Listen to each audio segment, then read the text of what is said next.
ಜೀವನದಲ್ಲಿ ಹೊಸದನ್ನ ಮತ್ತು ಸಂತೋಷವನ್ನು ಹುಡುಕುವ ಕಲೆಯ ಬಗ್ಗೆ ನೋಡೋಣ. ಕೆಲಸಗಳನ್ನ ಪೂರೈಸ್ತೀರಿ, ನಂತರ ಸ್ವಲ್ಪ ಅನ್ಕೊಂಡಿರೋದು ಆಯ್ತು ಅಂದ್ರೆ ಸಮಾಧಾನ, ಆಗಿಲ್ಲ ಅಂದ್ರೆ ದುಃಖ.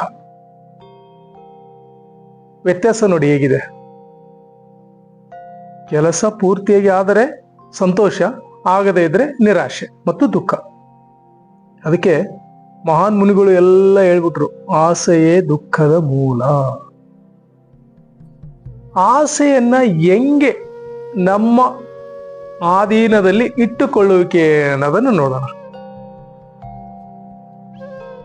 ಯಾವ ತರ ಆಸೆ ಬಂತು, ನನಗಿದು ಬೇಕು ಅಂತ ಬಂತು. ಸಪೋಸ್ ಇದು ನನಗೆ ಬೇಕು, ಈ ಆಸೆ ನನಗೆ ಬೇಕು ಅಂತ ಬಂದಾಗ ಇದನ್ನ ಸಿಕ್ಕಾಗ ಆನಂದ, ಸಿಗದೇ ಇದ್ದಾಗ ದುಃಖ.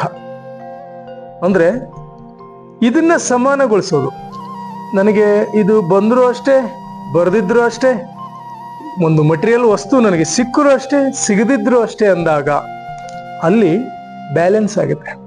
ಆ ಬ್ಯಾಲೆನ್ಸ್ ಆಗುವ ಸ್ಥಿತಿಯನ್ನ ಯಾವ ತರ ನಾವು ಸರಿಗೊಳಿಸ್ಬೇಕಲ್ಲ. ಏನಾದ್ರೂ ಓಕೆ, ಸೋ ವಾಟ್, ಏನಪ್ಪ ಈಗ ಅನ್ನೋ ಸ್ಥಿತಿ ನಿರ್ಮಾಣ ಆಗ್ಬೇಕಂದ್ರೆ ಏನ್ ಮಾಡ್ಬೇಕು? ಬೇಕಲ್ಲ. ಜ್ಞಾನ ಭಂಡಾರ ನಿಮ್ಮಲ್ಲಿ ಓಪನ್ ಆದಾಗ ಜ್ಞಾನಿಗಳೇ ನೀವು ಆಗೋದು. ಅಜ್ಞಾನ ಕತ್ತಲು ಹೇಗೆ ಆವರಿಸುತ್ತೆ ಅಂದ್ರೆ, ನಿಮ್ಮಲ್ಲಿ ಹೆಚ್ಚಿನ ಮಟ್ಟದಲ್ಲಿ ಈ ಜ್ಞಾನದ ಶಬ್ದಗಳು, ಕೋಶಗಳು, ತಿಳುವಳಿಕೆಯ ಮಟ್ಟವನ್ನ ಮೀರ್ಬೇಕು. ಆಗ ನಿಮ್ಮಲ್ಲಿ ಸಮಾಧಾನ ಸ್ಥಿತಿ ನಿರ್ಮಾಣ ಆಗುತ್ತೆ. ಈಗ ಯಾವುದೋ ಒಂದು ಫಂಕ್ಷನ್ಗೆ ಹೋಗ್ತೀರಿ, ಅಲ್ಲಿ ನಿಮ್ಮ ಒಳ ಅಂತರ್ಯದಲ್ಲಿ ಆ ವ್ಯಕ್ತಿಗಳ ಜೊತೆ ಸಮಾಲೋಚನೆ ಮಾಡಬೇಕೋ ಬೇಡೋ ಅನ್ನೋ ವಿಚಾರಗಳು ಇರುತ್ತೆ ಹಿಮ್ಮುಖದಲ್ಲಿ. ಈ ವ್ಯಕ್ತಿ ನನಗಾಗಲ್ಲ ಅಂದಾಗ ಅಲ್ಲಿ ಸುಮ್ಮನೆ ಮುಖಚರ್ಯೆಗೋಸ್ಕರ ವಿಶ್ ಮಾಡ್ತೀರಿ. ಒಳಗಡೆ ಇದೆ, ಆದ್ರೆ ಹೋಗಿರ್ತೀರಿ ಸಮಾರಂಭಕ್ಕೆ. ಇಲ್ಲಿ ದ್ವಂದ್ವ ಏರ್ಪಡುತ್ತೆ. ಏನು ದ್ವಂದ್ವ? ನಿಮ್ಮ ಒಳಗಡೆ ಇಟ್ಕೊಂಡಿದ್ದೀರಲ್ಲ ಭೂತಕಾಲದ ಮಟೀರಿಯಲ್, ಅದು ಆ ಕ್ಷಣವನ್ನು ತಿಂದಾಕುತ್ತೆ. ಸಂತೋಷವಾಗಿರಕ್ ಬಿಡೋದೇ ಇಲ್ಲ. ಅದು ಹಳೆದನ್ನೆಲ್ಲ ಕೆದಕಿ ಹಾಕುತ್ತೆ. ನೋಡಿ, ಈ ತರ ಘಟನೆ ಹಿಂಗೆ ಅಂತ ಹೇಳುತ್ತೆ. ಅದು ಮರೆಯೋ ಸ್ಥಿತಿ ಇದೆಯಲ್ಲ, ಅದನ್ನ ಆಪರೇಟ್ ಬಂದ್ ಮಾಡಲ್ಲ, ಅದು ಎಚ್ಚರಗೊಳಿಸುತ್ತೆ. ನೋಡು ನೋಡು ನೋಡು ಅಂತ. ಇದು ಒಂದು ಸ್ಥಿತಿ. ಇಲ್ಲಿ ಕೂಡ ಅತೃಪ್ತ, ಅಸಮಾಧಾನ ಒಂದು ಏರ್ಪಡಿಕೆ ಆಯ್ತು. ಒಂದು ಘಟನೆ. ಸಭೆ ಸಮಾರಂಭಕ್ಕೆ ಹೋಗಿ ಬಂದ್ಮೇಲೆ ಒಂದು ಅತೃಪ್ತಿನೇ. ಯಾರೋ ದಿಢೀರ್ ನಿಮ್ಗೆ ಕಂಡಾಗೆಲ್ಲ ನಮಸ್ತೆ ನಮಸ್ತೆ ಹೇಳುವಂತವ್ರು ಈಗ ಹೇಳ್ತಾ ಇಲ್ಲ ಅಂದಾಗ ಅದು ಒಂದು ನೋವಿನ ವಿಚಾರ. ಅಂದ್ರೆ ಬೇರೆಯವರು ನಿನಗೆ ನಮಸ್ಕಾರ ಹೇಳಿದಾಗ ಸಂತೋಷ. ಇದು ನೋಡಿ ಎಂತ ಕಾರ್ಯ ಇದು. ಇದು ಎಷ್ಟು ಅಸಮಾಧಾನಗೊಳಿಸ್ತಾ ಇದೆ ಹೇಳಿ. ಇದು ಎಲ್ಲವನ್ನ ಮೀರ್ತಕ್ಕಂಥದ್ದು ಜ್ಞಾನ ಭಂಡಾರ, ಜ್ಞಾನಿಗಳ ಒಡನಾಟ, ಜ್ಞಾನಿಗಳ ಸಂಘ. ಹೇಗಪ್ಪ ಅದು ಅಂದ್ರೆ ಚಿಂತನೆಗೊಳಪಡ್ಬೇಕು. ಒಳ ಮನಸ್ಸು ಏನ್ ಚಿಂತನೆ? ಜ್ಞಾನದ ಚಿಂತನೆ. ಯಾವ ತರ ಜ್ಞಾನ? ನನ್ನಲ್ಲಿ ನಾನು ಇದೀನೋ ಇಲ್ಲೋ ಅಂತ ನೋಡ್ಕೊಳ್ಳಿ ಫಸ್ಟ್. ಎಲ್ಲರಿಗೂ ಅನ್ವಯವಾಗುವಂತ ಸಬ್ಜೆಕ್ಟ್ ಇದು. ನನ್ನಲ್ಲಿ ನಾನು ಯಾವ ತರ? ಈಗ ನಾನು ಶಾಂತವಾಗಿ ನಿಶ್ಚಿಂತನಾಗಿ ಇದೀನೋ ಇಲ್ಲೋ ಗೊತ್ತಾಗುತ್ತೆ ಆಗ್ಲೇ ಒಳ ಮನಸ್ಸಿಗೆ. Oh yes, I am happy or unhappy feel ಆಗುತ್ತೆ. ಅನ್ಹ್ಯಾಪಿ ಅಂದ್ರೆ ಸೊ ಸಮಥಿಂಗ್ ದೇರ್, ಏನೋ ಮಟೀರಿಯಲ್ ಸ್ಟಿಕ್ಕಿನ ಒತ್ತಡಗಳು ಒಳಗಡೆ ಕೂತಿದೆ ಅಂತ ಅರ್ಥ. ಸೊ ಹ್ಯಾಪಿ ಫೀಲ್, ನಾನು ಅನ್ಕೊಂಡಿರೋದು ಸಿಕ್ಕಿದೆ, ನಾನು ಲಿಮಿಟ್ ಅಲ್ಲಿ ಏನು ತೊಂದರೆ ಇತ್ತೋ ಅದೆಲ್ಲ ಬಗೆಹರಿದಿದೆ. ಸೊ ದಟ್ಸ್ ಫೀಲ್ ಗುಡ್, ಅಷ್ಟೇ ಸಮಾಧಾನ. ಭೂತಕಾಲ, ವರ್ತಮಾನ ಕಾಲ, ಭವಿಷ್ಯತ್ ಕಾಲ, ಮೂರೂ ಕಾಲಗಳ ಮಿತಿಯಲ್ಲಿ ನಿನ್ನನ್ನ ನೀನು ನಿಯಂತ್ರಿಸಿಕೊಳ್ಳೋದು. ನಿನ್ನನ್ನ ನೀನು ಯಾವ ತರ ಆನಂದದ ಸ್ಥಿತಿಯಲ್ಲಿರುವುದು.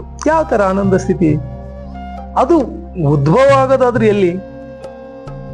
ನೀವು ಎಲ್ಲಾ ಮಟೀರಿಯಲ್ಗಳ ಸ್ಥಿತಿ ಸಿಕ್ಕಾಗ ಆನಂದ, ಸ್ವಲ್ಪ ಕ್ಷಣ ಮುಗಿದ ಮೇಲೆ ಹೋಯ್ತು. ಕೆಲವೊಬ್ರು ಮದುವೆ ಆದ ತಕ್ಷಣ ಆನಂದ, ಆಮೇಲೆ ಹೋಯ್ತು. ಆ ಥರ. ಈಗ ಯಾವಾಗಲೂ ಆನಂದವಾಗಿರೋ ಸ್ಥಿತಿಯನ್ನು ನೀವು ನೋಡ್ಬೇಕಲ್ಲ.